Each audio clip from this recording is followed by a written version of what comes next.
everyone. How you doing today? Thank all of you for coming out here. It's a wet day. My name is Alex Baumgartner, and I am the president of the North Carolina chapter of the National Organization for the Reform of Marijuana Laws.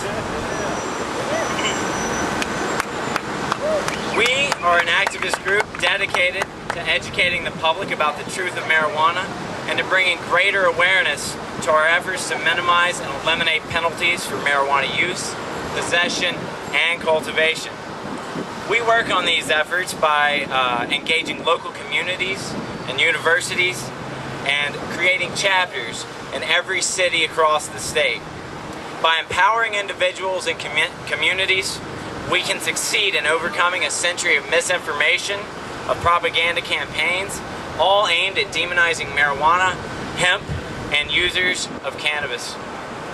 However, today the views of Americans are changing rapidly. The majority of Americans now support efforts to reform marijuana laws, and it is time to send a loud, clear message to our legislators here in Charlotte, our legislators in Raleigh, and our legislators in Washington, D.C. This election cycle, Americans have heard too many platitudes about wasteful government spending, about an ailing economy and national security. Yet neither of the major parties have discussed the simplest and perhaps most effective solution to all of these issues. This is the legalization of recreational marijuana, of medicinal marijuana, and of industrial hemp. Each year, approximately $10 billion is spent on the enforcement of marijuana laws. This leads to over 850,000 arrests in the United States. That means that half of all arrests annually are for marijuana use. That is more than all violent crimes combined.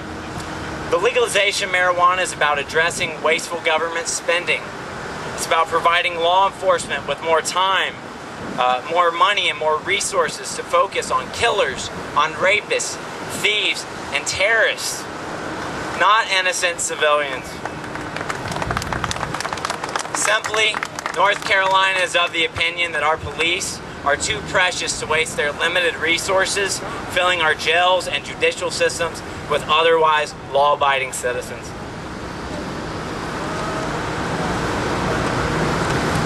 Now, we need to regulate and tax marijuana.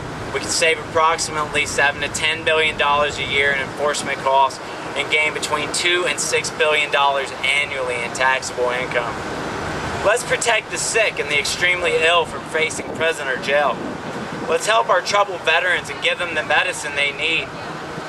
Take time today to sign one of our petitions to pass the medical marijuana bill that's before the General Assembly in the North Carolina legislature. Because our jails and prisons are not equipped to care for these sick and ill people. Let's jumpstart the North Carolina economy with industrial hemp and bring dignity back to our farmers. Let's pursue a comparative advantage in this industry because we already have the tools. North Carolina State University is traditionally an agricultural research university. The entire state is full of skilled manufacturing labor. Let's bring back jobs and give North Carolinians the dignity they deserve. It's time to look at the facts on the ground, not antiquated beliefs from half a century ago. The state of North Carolina and the entire country must consider the social and economic benefits of marijuana reform, not because reform is about smoking marijuana, but because it's also about justice and liberty and encouraging respect for our law enforcement personnel, and also because it's the right thing to do, because it's the smart thing to do, and most importantly, it's the American thing to do. Thank you. So now I'd like to address the beautiful Mrs. Greta Gains. She is a board of directors member of the National Norml. She is an athlete, a musician. She's a member of the Women's Alliance. She's a mother and a TV personality. So a round of applause for Ms. Greta Gains. Thank you. What's up, Charlotte? Yeah. Good to see all you beautiful people out there today. Before we free the weed, I'm going to free this microphone. Yeah. So I've been getting a lot of emails lately, a lot of letters from President Obama, which I think has been really thoughtful, and he's been asking for $13 every day, and I've been giving him $13.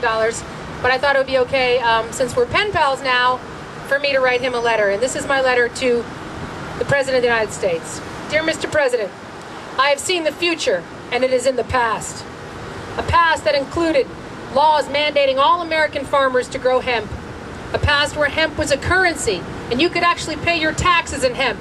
How many of you out there would like to pay your 2012 taxes in hemp? No, I sure would. Our founding fathers considered hemp to be this nation's most valuable crop.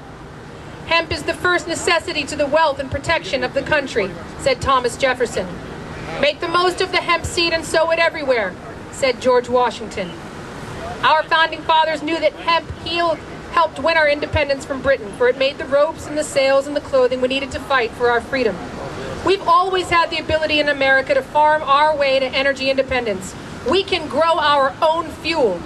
We have the ability right now to run our cars on hemp ethanol for as low as 50 cents a gallon. We can create our own economic prosperity while guaranteeing national security. We are the only industrialized country in the world that does not legally grow its own hemp. Consequently, we are getting left in the dust on a multi-billion-dollar industry. And many of you out there today think this is because medical marijuana is still federally illegal in this country because it's a Schedule I drug with no medicinal value. All of you out there know that this is a lie. Marijuana was made illegal in this country in 1937 because hemp threatened the profits of the major industrialists at the time.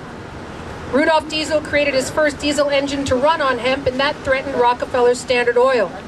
The superior hemp pulp threatened the Hearst lumber monopoly in their newspapers, which were, of course, all printed from wood pulp.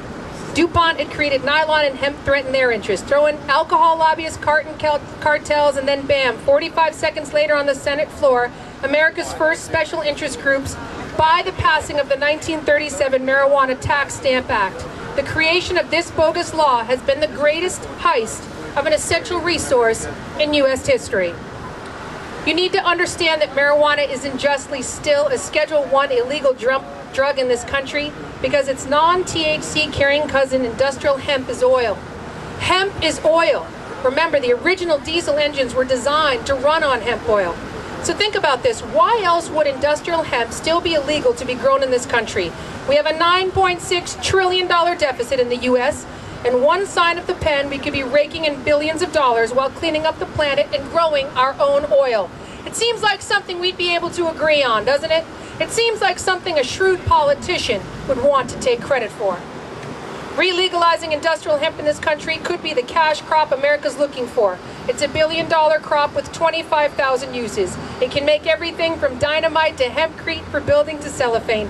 Add those dollars to the $6.2 billion raised yearly if you tax marijuana like alcohol and tobacco, and the $8 billion in savings in revenue when you stop arresting people, and the $7 billion that you would be creating in this new American pot entertainment / hospitality industry, and you've got yourself a real stimulus package, Mr. President. Even a stoner can tell that that's a lot of money being left on the table. You, Mr. President, could be the first U.S. president to take credit for this amazing crop by re-legalizing the very plant that helped build America in the first place. I want you to imagine no more foreign oil wars. I want you to think about who's getting rich off these wars and who's paying for them with their lives. We are. Believe me, hemp is more dangerous to the federal government than medical marijuana has ever been. Too many people in this country are staying wealthy by keeping hemp illegal, but the ones suffering for it are you, my fellow Americans. And if you look to history, you'll understand why. Even though a majority voters are now in favor of marijuana legalization, our government is still arresting 850,000 people a year over a damn plant. A plant that's been serving us as food, as fiber, fuel, and medicine from the dawn of mankind. And a plant, by the way, that has never killed anyone. It makes me mad. Do Democrats get mad? Yeah. You should be getting mad enough to get involved. The American drug war has been one of the costliest wars in America's history, with over $1 trillion spent. How about a war that we can win, Mr. President? How about a war that helps the American people instead of harms them? How about a war on shitty schools? How about a war on poverty and hunger? To you, Mr. President, I will tell you, if you lose this election, it will be because of frustration over the American economy. How can you continue to spend $8.7 billion enforcing marijuana laws each year, enforcing laws that the states themselves have overturned? Mr. President, you said yourself, when I was a kid, I inhaled frequently. That was the point. Today, if a young African American were to get busted for pot possession, there goes the college scholarships due to your unjust and still racist laws for marijuana possession. There's hypocrisy here. I hope you all see it like I do. So, Mr. President, if you look to your history, you should be mad. Mad enough to protect patients' rights and stop penalizing dispensaries in states like Montana that have passed medical marijuana laws with 81% of the vote. If you keep trumping state laws, you lay the seedlings of civil strife. You endorse gay marriage because you know it's ridiculous to be legally married in Vermont and not recognized as married in Tennessee. It's the same with marijuana, weed, pot, hemp. It's all one plant named cannabis sativa. You should be mad enough to fight for clean energy in the form of hemp ethanol. Mad enough to understand what a civil liberty is and that it needs protecting. What I do in the privacy of my own home to recreate, what I put in my own body is none of your goddamn business. And in the words of the late, great MCA, my friend Adam Yauch for the Beastie Boys, you need to get mad enough to fight for your right to party! The cannabis sativa plant could once again be the key strategic and economic commodity of our time. It's one plant. It must be freed in its entirety to once again serve us as a fuel and medicine, once again help us to rebuild America. So, Mr. President, wherever you are, I hope you hear my plea to free the weed. Stop creating crimes in this country in order to punish them. Stop creating crimes in this country in order to profit for them. Yes, I've seen the future, and it's in the past. Let us go back and grow our own fuel. Let us go back and grow our own medicine. Let us enjoy the pursuit of happiness unencumbered by your special interests. Let us be free to enjoy the weed God put here for us to enjoy. So God bless you, and God bless America. Thank you. So, I'm sure he's quaking in his boots right now after hearing my speech. I hope he is. Our next speaker is very special. His name is Jamie Haas. He's a former special agent with the U.S. government. He worked on the border in Laredo, Texas. And in 2011, after 10 years of service, to become fully involved in the marijuana legalization movement, please join our next speaker, Jamie Haas. Take it away. Thank y'all. Thank everybody for coming out. Before I get started, I want to put on my special Norml bling. There we go. Norml special agent. I'm a little different than most speakers. Like Greta said, I resigned from the government after 10 years. My career started in Charleston at a seaport, inspecting cargo coming from Europe and the Middle East. That's kind of why I got into law enforcement. From then it expanded to drug enforcement. I became a special agent for ICE, Immigration and Customs Enforcement, in Baltimore, Maryland. In 2009, the Obama administration decided they needed to start ramping up the border, the situation in Mexico. I was one of, I don't know, a couple hundred agents that actually volunteered, and I went to Laredo, Texas. That's when I really opened my eyes about marijuana, cannabis sativa, and the violence. It's 60,000, 70,000 people who were killed, who've been killed in just 6 years alone. When you work on that border and you seize drugs, you see the amount of cannabis that's coming in. The government warehouses there are so packed. Mexican cartels earn 60 to 70% of their profits from marijuana alone. There's a lot of misconceptions, especially in this area in the southeast. I'm a speaker for law enforcement against prohibition now, legal.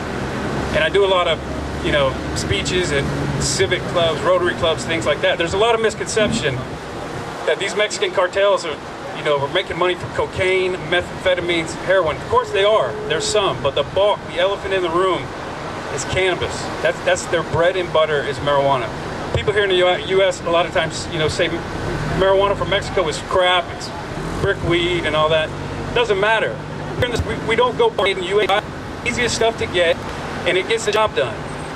So, we need to help Mexico in this crisis. Again, picture that 70,000 people have been killed in 6 years. I don't know if y'all are familiar with Javier Cecilia and the Peace Caravan that is in August and it's finishing up in Washington, D.C. I was with that caravan last week in Atlanta, Georgia, and was very moved by the victims, especially one mother. We went to Fort Benning, Georgia. Fort Benning is where the School of the Americas is located. The U.S. government and our military, Department of Defense, has trained numerous killers from Latin America there. We've taught them how to execute, to torture, and they've gone back to South and Central America and carried out those deeds. Back in the day, that was, in the name of communism, but the Cold War is over. So anyways, I was with the victims there. Los Zetas, 31 of the original members of Los Zetas, 1/3 of the 31 original members of Los Zetas trained at School of America. So we trained them in their tactics. That was the point of going there. One of the victims, I won't forget, she was probably about 45 years old. She was squeezing my hand, telling me her story. Her daughter was abducted, kidnapped, raped multiple times over a 2-week, 3-week period, and then decapitated. So I have this woman basically screaming for help, squeezing my hand. They need a break. Mexico needs some help. We need revenues here. We need to take this harmless plant off the table as far as prohibition goes. Help that government and do common sense. We're better than that. We're more humane than that, so President Obama's tried to ignore it. He won't address it. That Yahoo last week in Tampa, I don't know what he's doing. He definitely doesn't want to talk about marijuana. This gentleman right here is where it's at, right here. Give it up for this guy. So, he's the man. So, I'll step down here. So there's some good news and some bad news about introducing this cat. The good news is that he's the highest profile government official to come out for marijuana reform and legalization. The bad news is he's still the only one to do it. So give it up. The former governor of New Mexico, the badass Gary Johnson.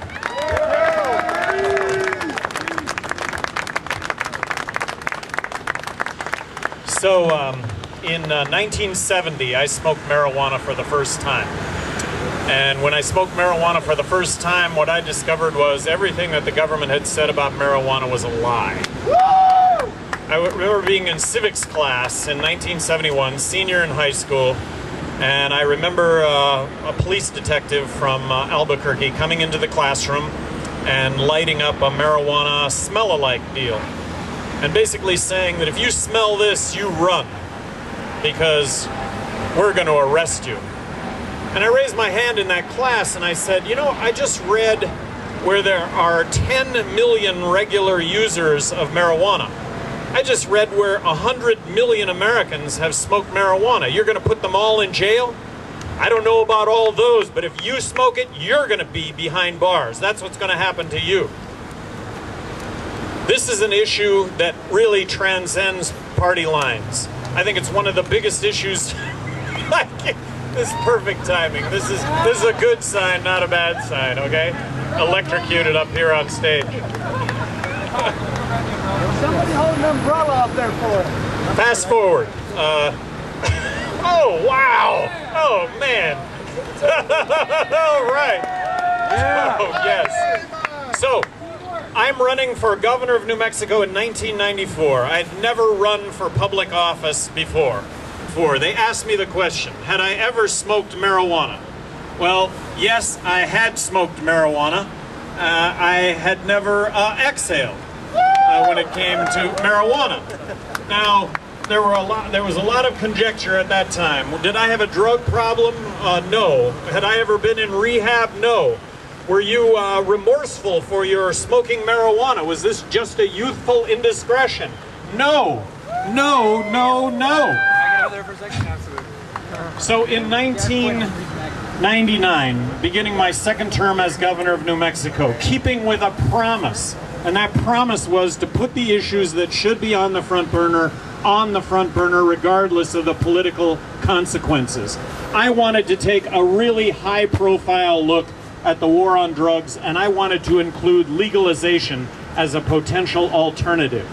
I had no idea the compelling argument that surrounds legalizing marijuana, and you start with Holland and you start with Portugal, where the drug use is 60% that of the United States. Now that's on a per capita basis, but that's marijuana, that's hard drugs, and that's kids, and that's adults.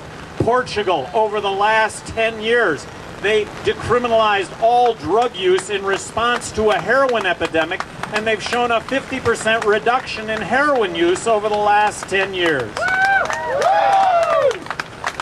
We are at a tipping point on this issue. In 1999, when I brought up this issue, 30% of Americans supported legalizing marijuana.